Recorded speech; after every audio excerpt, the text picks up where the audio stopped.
गुर्जर प्रतिहारों की कहानी बहुत समय पहले की बात है, जब भारतवर्ष के उत्तरी सीमांत पर अरब आक्रमणों की आंधी उठ रही थी और देश की सांस्कृतिक जड़ों को हिलाने की कोशिश की जा रही थी। तब एक साहसी योद्धा कुल ने अपनी तलवारें उठाईं। उनका उद्देश्य केवल एक था, भारत की रक्षा। इस कुल का नाम था गुर्जर प्रतिहार।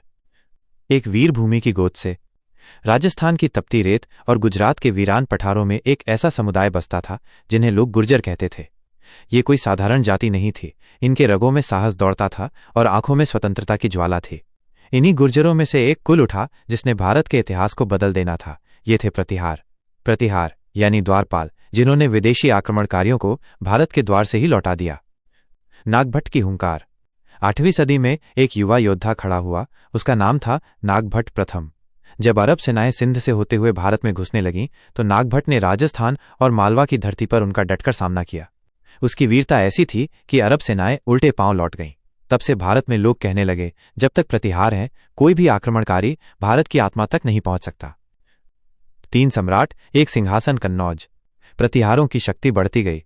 उनके सबसे महान सम्राट मिहिर भोज ने तो इतिहास में अपनी अमिट छाप छोड़ दी।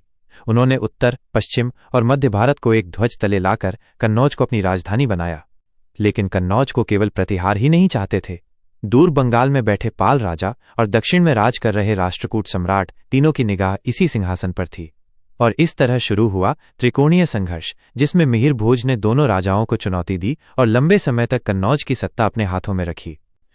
अरब यात्रियों की आंखों से प्रतिहार।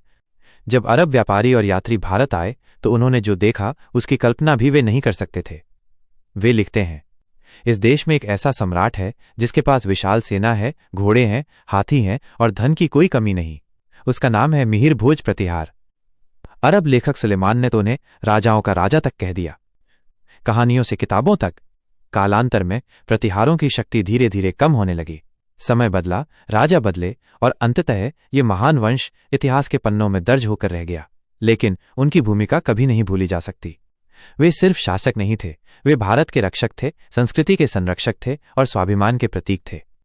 और आज जब हम इतिहास के उन धूल भरे पन्नों को पलटते हैं तो प्रतिहारों की कहानी हमें याद दिलाती है कि हर युग में कोई न कोई द्वारपाल होता है जो राष्ट्र के सम्मान के लिए खड़ा होता है।